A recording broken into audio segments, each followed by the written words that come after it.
Pekan ini, MotoGP akan digelar di sirkuit Silverstone, Inggris. Setelah libur musim panas, para pembalap sudah siap kembali untuk beraksi di lintasan.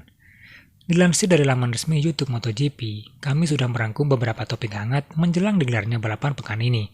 Apa saja itu? Simak selengkapnya di video ini.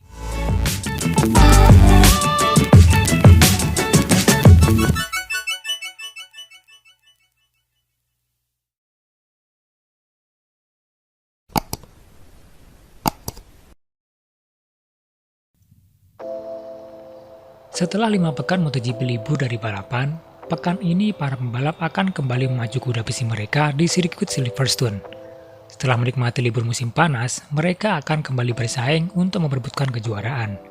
Pastinya, para pembalap akan berusaha tampil maksimal demi memperebutkan gelar tertinggi musim ini. Beberapa balapan ke depan merupakan bagian terpenting dalam perjalanan mereka di kejuaraan MotoGP musim ini.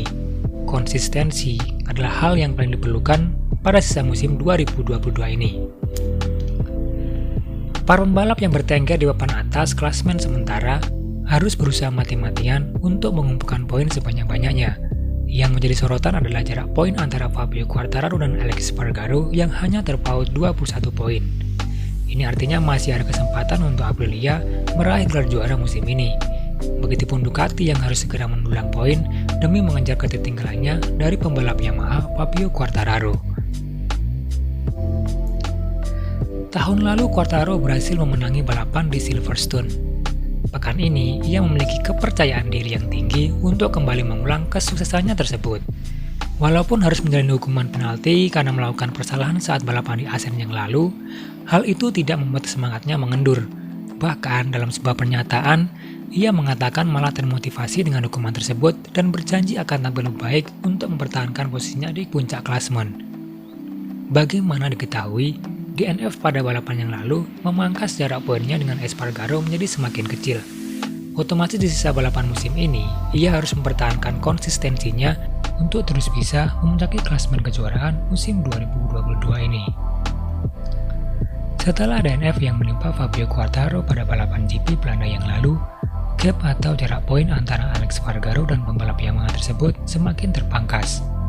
Terpantau setelah balapan terakhir, mereka hanya terpaut 21 poin saja.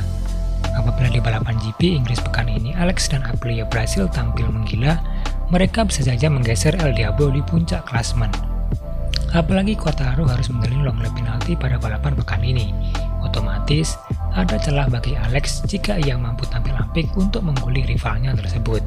Penampilan konsisten yang ditujukan oleh Alex dan Aprilia di awal hingga pertengahan musim ini tidak menutup kemungkinan hal itu akan terjadi. Perlu diingat, musim lalu Alex Espargaro berhasil finish podium kedua di sirkuit dengan lintasan terpanjang dalam kalender MotoGP musim ini. Sementara itu rekan setimnya Maverick Vinales mampu menunjukkan hasil positif. Podium pertamanya bersama Aprilia sudah berhasil ia raih. Tidak bisa dipungkiri memang jika ia sedikit kesulitan di awal musim. Tapi di sisa balapan sebelum libur musim panas kemarin, ia mampu menunjukkan performa yang menjanjikan. Musim 2022 ini, Ducati memiliki paket motor yang nyaris sempurna. Kecepatan, akselerasi, dan top speed menjadi keunggulan tersendiri yang dimiliki oleh Desmo Sedici. Apalagi musim ini mereka menurunkan 8 pembalap sekaligus untuk mengamankan gelar juara. Namun, para pembalapnya hingga paruh musim ini belum mampu menunjukkan konsistensinya. Baik Bagnaia, Enea Bastianini, Jack Miller maupun Jorge Martin belum mampu tampil konsisten. Saat ini pembalap terbaik Ducati di klasemen dipegang oleh Johan Zarco di urutan ketiga, disusul oleh Bagnaia dan juga Bastianini di urutan 4 dan 5. Sedangkan Jorge Martin hanya mampu bertengger di posisi 11. Walaupun kecil kemungkinan mereka menyusul Quartararo, namun secara matematis masih ada peluang bagi Bagnaia untuk merebut gelar juara. Apakah mereka memerlukan strategi team order untuk mewujudkan tujuan mereka? Musim ini sebenarnya KTM merupakan salah satu tim yang dijagokan untuk memperebutkan gelar juara. Penampilan impresif mereka tahun lalu membuat penampilan mereka dinantikan di gelaran MotoGP musim ini. Bahkan di balapan pembuka GP Qatar, Brad Binder mampu finish podium kedua, kemudian disusul oleh Oliveira yang berhasil memenangkan GP Mandalika. Rentetan raihan tersebut semakin membuat kita semua yakin jika mereka akan tampil bagus musim ini. Namun di balapan selanjutnya, penampilan mereka tak begitu memenuhi ekspektasi. Bahkan Oliveira tak mampu konsisten di lintasan.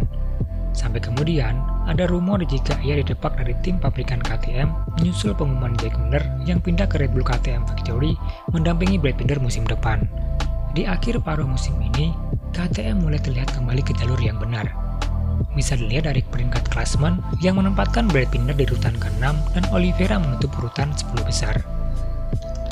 Namun penampilan rookie mereka di KTM Tech3 sejauh ini sama sekali belum bisa memenuhi ekspektasi. Baik Remy Gardner maupun Raul Fernandez hanya mampu bersaing di papan bawah dan menempatkan mereka di urutan 23 dan 24 klasemen pembalap 2022.